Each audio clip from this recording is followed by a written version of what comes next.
Olá, hoje o tema é exigir para educar. Essa palavra exigência, no mundo atual, parece uma coisa assim meio forçada, que a gente tem que deixar a pessoa livremente escolher as coisas, mas a verdade é que para se educar a gente tem que ir um pouco contra a corrente. Imagina um barco que a pessoa está no barco, a correnteza levando e ele deixa levar. Vai parar onde a correnteza levar. Ele precisa remar, ele precisa ir contra a corrente, ligar o motor para ir contra a corrente. Essa é a ideia da exigência. A gente, em primeiro lugar, a exigência não é só o pai exigir para os filhos, tá? A ideia é que os pais se autoexijam e que os filhos também sejam exigidos.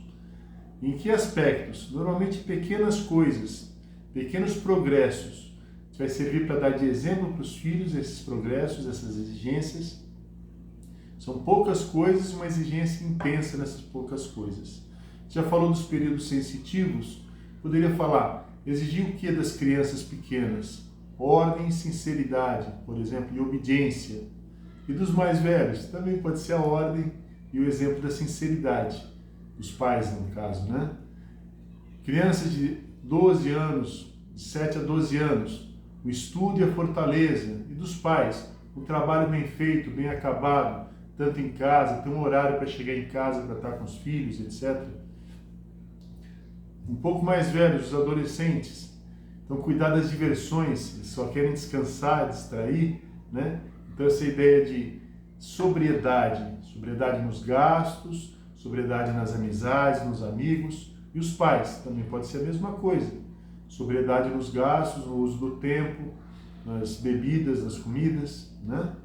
E depois os mais velhos, né, jovens, 16, 17, 18 anos, é a própria responsabilidade pessoal. Essa seria uma autoexigência. Como é que funciona isso na prática, na família? A primeira ideia é conviver, né? Não dá para educar à distância, né? A gente tem que estar junto, conhecer os filhos, ter um tempo para conversar sobre cada filho, sobre projetos que a gente tenha, né? Projetos a longo prazo. Eu gosto de pensar assim, 5 anos, 10 anos, 15 anos, né? Eu já não posso fazer projeto para os próximos 40 anos, que eu acho que eu vou estar morto. Mas pessoas jovens, pode pensar, 40 anos, daqui 40 anos, como é que eu vou estar? E elaborar as coisas para essa etapa. Porque tem que pensar o seguinte, a gente não está educando crianças, a gente está educando pessoas para a vida adulta, que vão assumir responsabilidades, que vão ter que ir contra a corrente, contra as tendências do mundo, as tendências de preguiça, de sensualidade, de tudo que existe no mundo contra a gente vai ter que ser firme, saber enfrentar as contrariedades no trabalho, na família, etc. Então é importante essa ideia da autoexigência, do tempo de convívio e das metas pessoais. Uma outra ideia é o exercício da autoridade. Nós já falamos disso numa outra ocasião, mas o que é autoridade? É a liderança, é o que vai mostrar o caminho e que vai fazer caminhar por aquele caminho. As crianças precisam disso, os nossos filhos precisam disso. A gente não pode se omitir nesse aspecto. Se a gente não ensinar, ninguém vai ensinar, ou vão ensinar de uma maneira errada.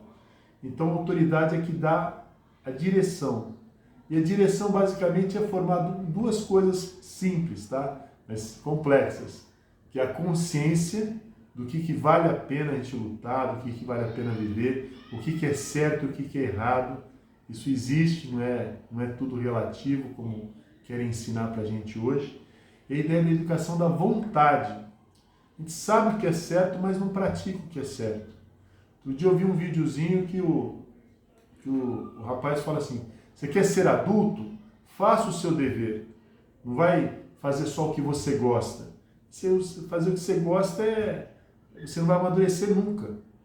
Então, um adulto cumpre o dever, 80% do tempo é o dever, e se sobrar tempo, você se distrai, né? E você quer não fazer nada e as coisas acontecerem, não quero estudar e quero ser um bom profissional, eu quero comer à vontade e ser um cara saudável, eu quero beber à vontade e estar sóbrio, não dá, tem que ter coerência. Então, essas duas ideias, formar consciência e formar vontade.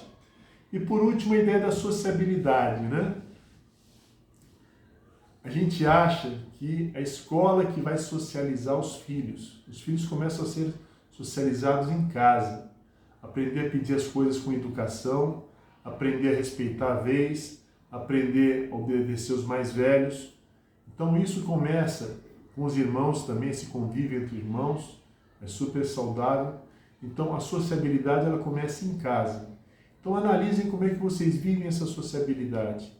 Se vocês conversam com seus filhos, se vocês ouvem seus filhos, se vocês exigem dos seus filhos que eles obedeçam, né? Não cedem em qualquer capricho, porque senão vão se tornar frouxos.